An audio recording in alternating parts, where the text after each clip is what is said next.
Lecture, Christian Pacifism and Historical Roots, Section 2. Welcome back, everyone. In our last lecture, we introduced pacifism, its definitions, its broad spectrum of positions, and its contemporary relevance. Today, we turn our attention to Christian pacifism and its historical roots. Christianity, as you'll see, has a complicated relationship with war and peace.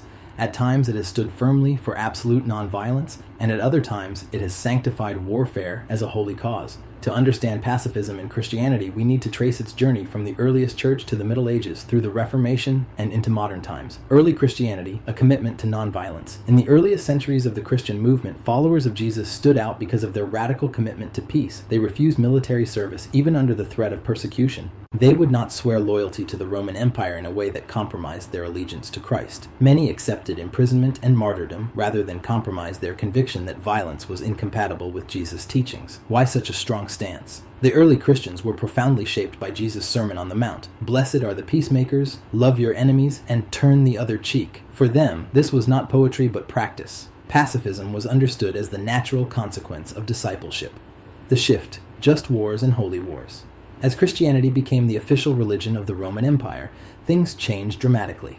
By the medieval period, the church had largely abandoned its radical pacifism and began to develop doctrines of just war and holy war. Just war theory attempted to set moral limits on warfare. It asked, under what conditions could war be justified? Criteria such as just cause, legitimate authority, right intention, and proportionality were introduced. Holy wars, on the other hand, went further. They were wars fought not only with permission but with religious enthusiasm. The Crusades of the 11th and 12th centuries are the clearest example. Conflicts waged under papal blessing, framed as sacred duty and often infused with penitential language. For the church, these shifts were deeply problematic. How could a faith rooted in the teachings of a nonviolent Messiah justify killing? And yet many Christians accepted the new reality, believing that defending Christendom or advancing its mission warranted violence. The Reformation and the return of pacifism. Fast forward to the 16th century. With the Protestant Reformation came not only theological upheaval, but also a rediscovery of Christian pacifism. Groups such as the Mennonites and the Quakers reintroduced a radical rejection of violence. Their convictions included condemning military service and participation in war, renouncing government service if it required supporting violent policies, rejecting the state's judicial apparatus, especially punishments like the death penalty, refusing to vote or support governments that authorized war, slavery, or other forms of violence. For these Christians, pacifism wasn't only about avoiding war,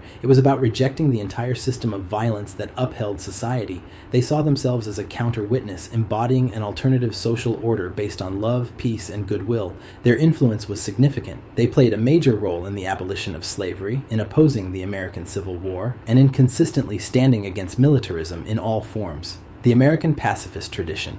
Out of this lineage came a powerful American tradition of Christian pacifism, with figures who left a lasting mark. William Lloyd Garrison, a fiery abolitionist who absolutely rejected war and the use of military force, whether offensive or defensive. Adin Ballou, author of Christian Non-Resistance, 1846, who proclaimed that true Christian faith meant total opposition to violence. Henry David Thoreau, though not a churchman in the traditional sense, his essay, Resistance to Civil Government, 1849, articulated a pacifist spirit through the concept of civil disobedience. He argued that individuals should not blindly follow unjust governments, particularly when those governments perpetuate war and slavery. Thoreau's radical position that people had a moral duty to withdraw support from unjust states would later inspire figures like Gandhi and Martin Luther King Jr.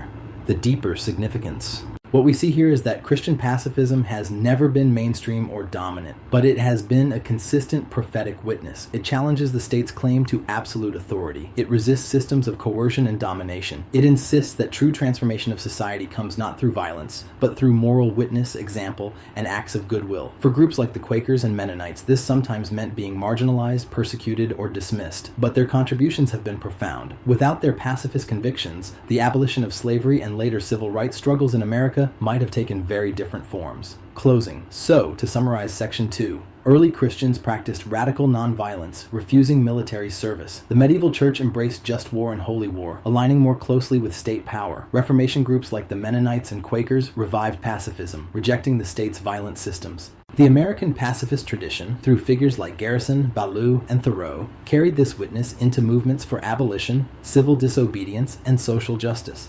Christian pacifism has always stood as a countercultural force, sometimes marginalized, often ridiculed, but always present as a radical critique of violence and a beacon pointing toward peace. In our next section, we'll move beyond Christian history to explore the philosophical and religious foundations of pacifism more broadly, showing how moral philosophy, alongside other world religions, has shaped the theory and practice of nonviolence.